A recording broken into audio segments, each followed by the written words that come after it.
Hi everyone, this is Mustafa Hamid, CPJ's producer. I'm going to be joined in just a moment by Febiola Ferrero, who is a Venezuelan photojournalist. So bear with me as we wait for Fabiola to join us. Hi Fabiola, how are you? Hi, how are you? I'm good. Good, Doing well. Thank you so much for joining us. Thank you. Thank you for having me. Can I ask, where are you broadcasting from at the moment? I am in Bogota, Colombia.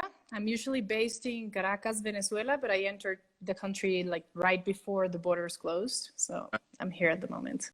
Well, for anyone who's just joining us, Fabiola is a photojournalist typically based in Venezuela who has done a lot of reporting and coverage on refugees, displacement, and the ongoing kind of issues in Venezuela. Fabiola, again, thank you so much. And if anyone has a question for Fabiola over the course of this Instagram Live, please feel free to ask it in the comments below or in the question box, and we'll do our best to get to them.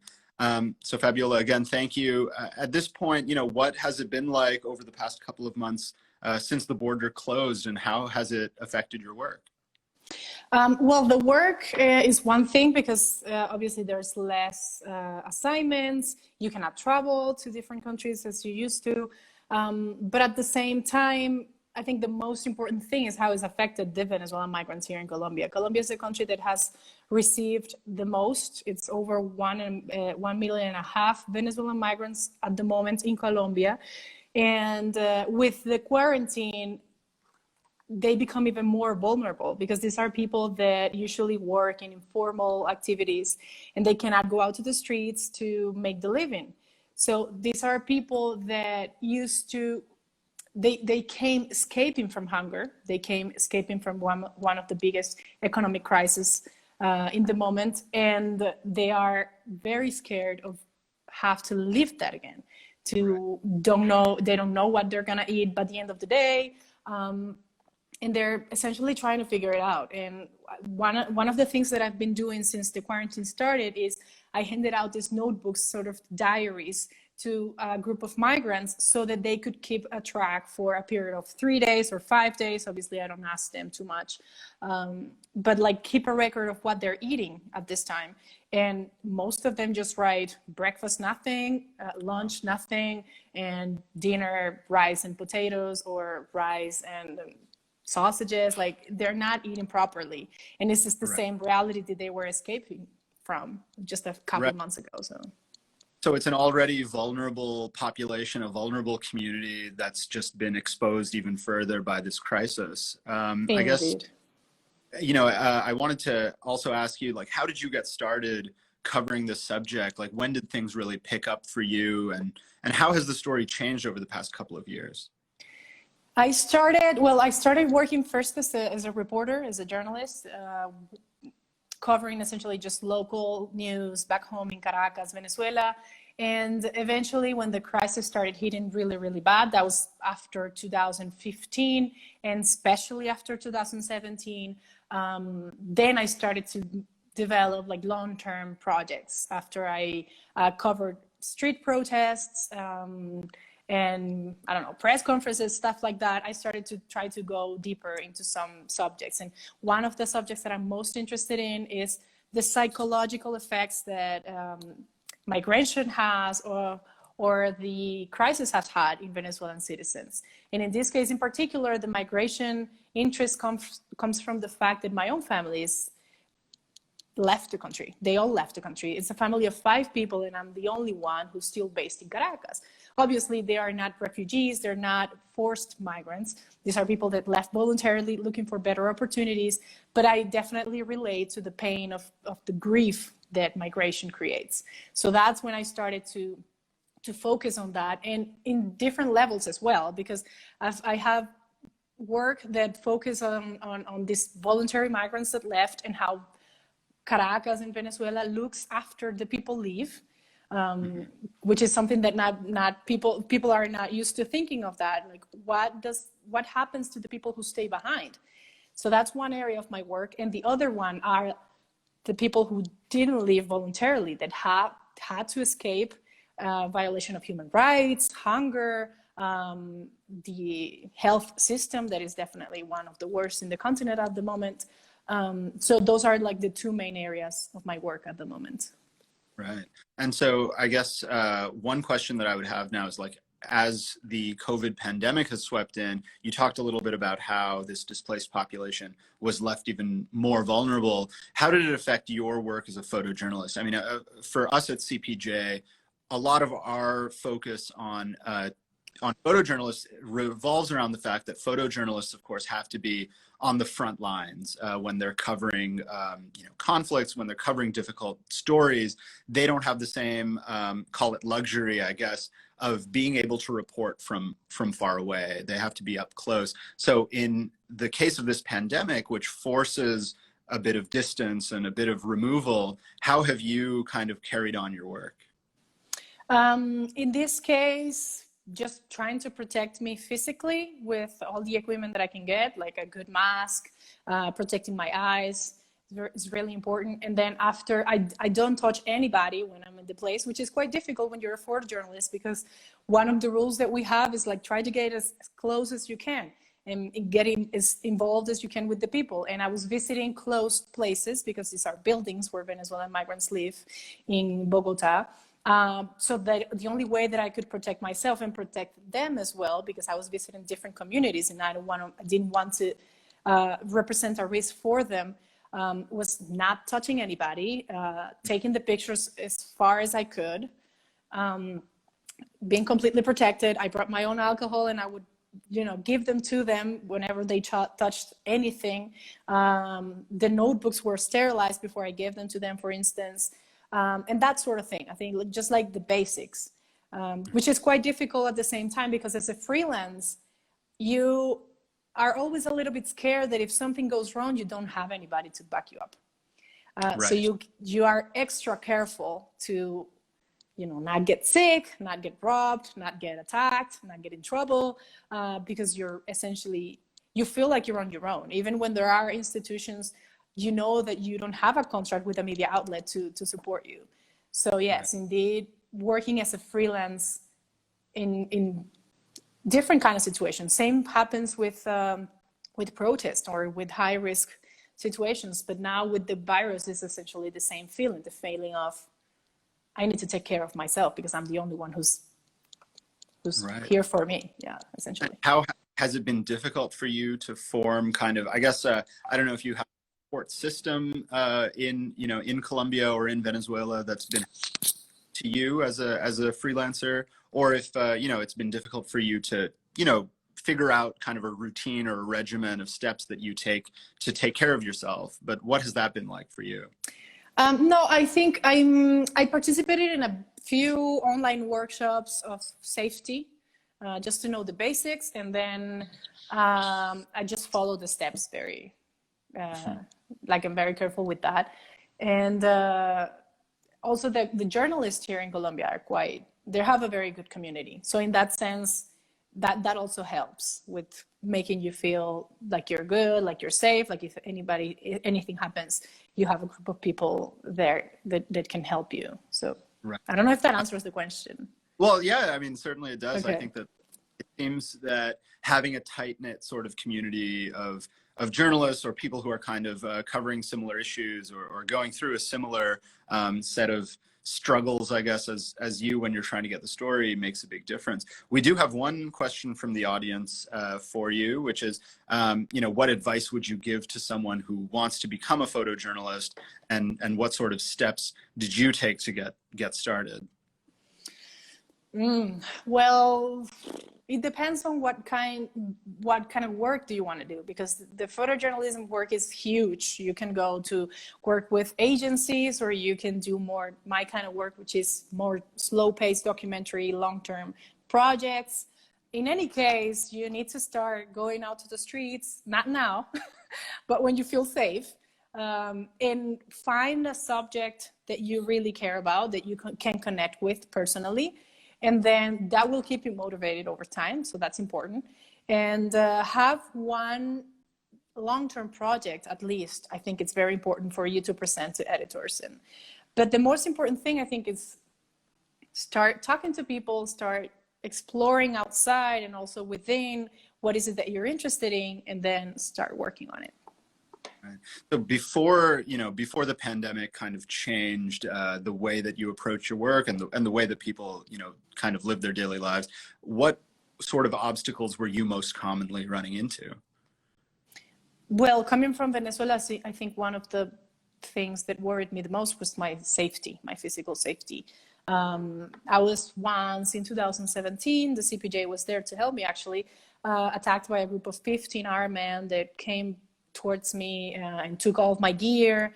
And also there's a risk for journalists in Venezuela to get in trouble with authorities just for doing your work. So that kind of thing, it worries me a little bit. And the rest, I think it's more about the way that I approach the work. Like I keep thinking about how can I portray the crisis in a new way or something that hasn't been told before? How can I portray this horrible situation with dignity? How can I, show these people as human beings and not just exotics Venezuelan people who are suffering? So that's one of the main challenges. But definitely safety was one of the things. Right. And how has the situation in Venezuela changed? Obviously there's been, different levels of upheaval, different, waves of protest and government crackdown. How has that kind of, changing situation affected your work, and how did you deal with it? Well, I think the situation in Venezuela has been a little bit of a limbo for the past year.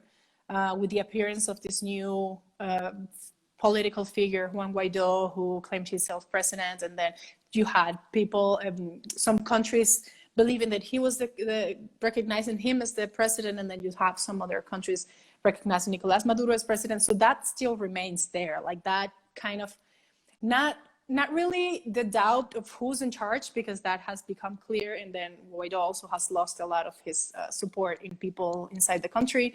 But the fact that people don't know where we're standing, what's going to happen. And yeah, that sense of uncertainty is really there. And of course, I haven't been there for the quarantine, but I just spoke to friends who are telling me, like, since you left 3 months ago is when I left, like the water is horrible, and there's no gasoline, and like the crisis just keeps on going, even if you don't see it in the press, and it keeps getting worse. So that's something also that I think some countries in South America should take into account, because now the borders are closed, so you don't have any Venezuelans crossing, either crossing outside of the country or crossing back, because there's a huge group of people that are crossing back to Venezuela at the moment, and we can talk about it a little bit later. But what will happen when we have a vaccine and the virus is gone and the borders open and you have this crisis that continues? People are going to go again. They're going to try to leave the country again. I think that's what I think is going to happen. It's a new wave probably going to come out of Venezuela. Well, and I mean, you mentioned the people who try to go back to Venezuela across the border from Colombia or from any other neighboring countries. How does that coverage change? How is that different from covering the people who are trying to escape the situation in Venezuela? Well, it's complicated because I cannot go to the borders. I cannot travel from between cities. And there's about 20,000 Venezuelans in Colombian territory waiting to cross back to Venezuela, because Venezuela's president, Nicolas Maduro, has limited the amount of people that can cross weekly.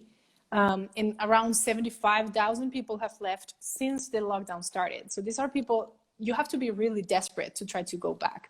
So this means that the COVID is making them relive the situation of hunger, as we were talking before. And essentially they're choosing between two horrible circumstances. And they'd rather have horrible circumstances, but with their families. But right. When this is over, I think a lot of them are going to just try to go back as soon as they realize that Venezuela's situation is not going to change anytime soon. Wow. Yeah. So when we talk about the security situation in Venezuela changing and this sort of back and forth of crackdowns and protests, how did you adapt your work to those situations when a crackdown was going on, or when things were in sort of a worse situation? How did you change the way you approached your work in order to stay safe? Did you change your approach or not? Well, one of the things is that I try to stay as low key as I can. When there was the protest wave, I didn't go every single day to the protest. I would go to look for what I needed to look for the project that I was working on. And I was very careful with which clients I was taking assignments to go in such a dangerous situation. Because if something happens, then again, you have to have somebody that you can trust there to speak up if you get detained, or to help you out if you get injured. Because it happens a lot. I mean, it happened to journalists that were very experienced, and they still got their equipment stolen, robbed, they were still injured, they still had problems with authorities. So this is not really about, if you're not good, you're gonna get in trouble. It can happen to any country, to any journalist on the ground. So I guess just try to stay low key, be careful with the social media, and yeah, just be careful with the clients that I choose to work with as well. Yeah. Right. What sort of support or resources do you, as a photojournalist, wish your clients or whoever you're working with on a project would give you? And also, I guess, a corollary to that, like CPJ has a lot of resources for photojournalists and reporters on our website with our emergencies response team. But what else do you look for in terms of other forms of support or information? Well, one of the things is that when I got robbed in 2017, my client was El País from Spain. And they did cover a little bit of the expenses that I needed to use there to replace my equipment. I also, over time, learned that I need to have like this structure of protection in case anything happens. And so I'm part of the 7 mentor program. 7 is a photo agency, and they have all the contacts in case anything happens, so they can contact you. They have your contacts, obviously. They have contacts inside Venezuela, of lawyers, of anything, in case anything goes wrong. So yeah, I think building that structure with whoever you can do it, it has been helpful to make me also feel like I'm, yeah. And well, one of the things that I really value is when a client asks for the security sheet, and they have all the contacts in case they need to, in case they need an emergency contact. So the big clients actually tend to do that. They're very careful with that, and I appreciate it. Right. So for anyone who's just tuning in to this Instagram Live, I'm with Febiola Ferrero, who is a Venezuelan photojournalist, usually based in Caracas, currently broadcasting from Bogota, Colombia. And we're discussing the challenges of covering refugees and displaced migrants in Latin America, specifically, I guess, along the border with Venezuela. So if you have any questions, please feel free to ask them in the comments or in the question box below.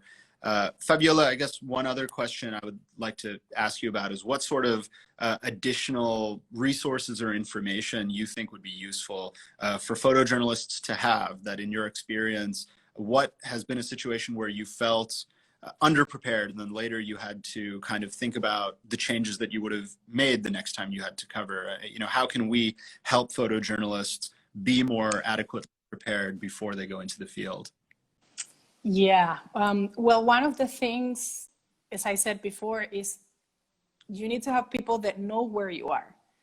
I recently learned of this app, very simple, it's called Life 360. I'm pretty sure most of you know it, but it tells a group of people that you can choose where you are located 24/7. And that's an app that I use all the time when I'm doing a risky assignment inside Venezuela mostly. One of the things that I think was perhaps a mistake when I was starting to photograph, to cover different things in Venezuela was there was this particular assignment that was quite dangerous. We had to meet with an armed group in a very remote area. And at the time, nothing bad happened, but they did make a joke at one point where they said, you know, this was all a lie. We just brought you here to kill you. And at that time, I thought, nobody knows where I am, because I didn't tell anybody. Wow. And if anything happens here, they're never going to find me. So it got that serious in my mind. And I realized that, I mean, I think it was part of being just too young and just starting, but that's something that I would never, ever do right now. And I couldn't recommend it enough to anybody who wants to be a journalist that's listening, that if sometimes, because this will happen if you're covering certain topics, you will get in some dangerous situations eventually. But you have to be in contact with people that can protect you or that can act in case something goes wrong. And that was definitely a mistake that I learned from back then. And I'm thankful that it was just a joke that the guy made, but it could have been really bad. And not a very good joke, I would say. But yeah.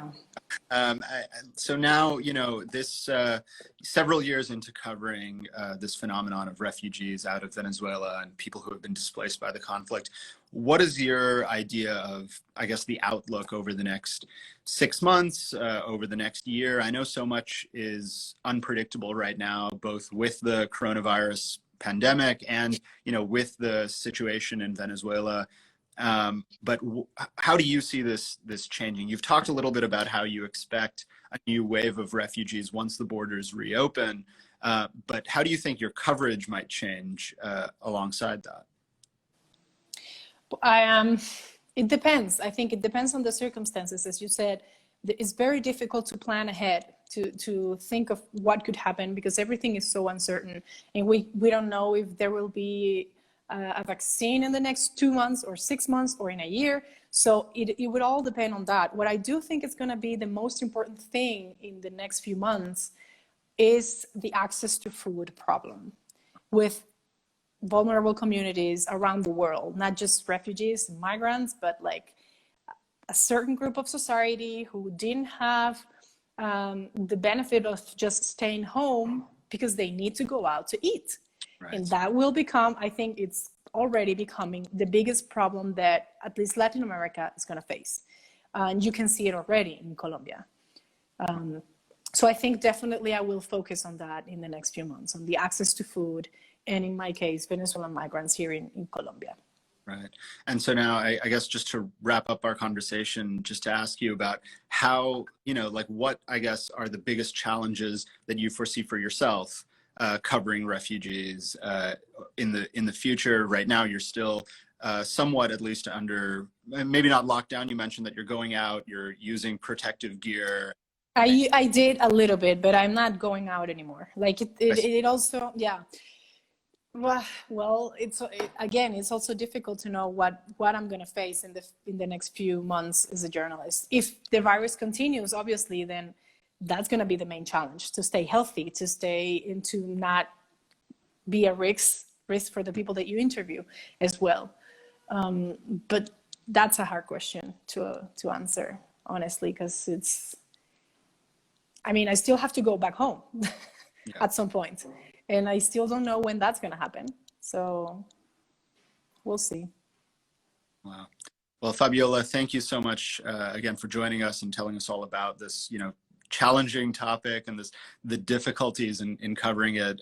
Really appreciate your time. Thank you. Thank you so much. All right. And this was Febiola Ferrero joining us on CPJ's Instagram Live. This whole conversation will be posted to CPJ's IGTV in just a few minutes. And Febiola, thank you so much again. Thank you. Thank you.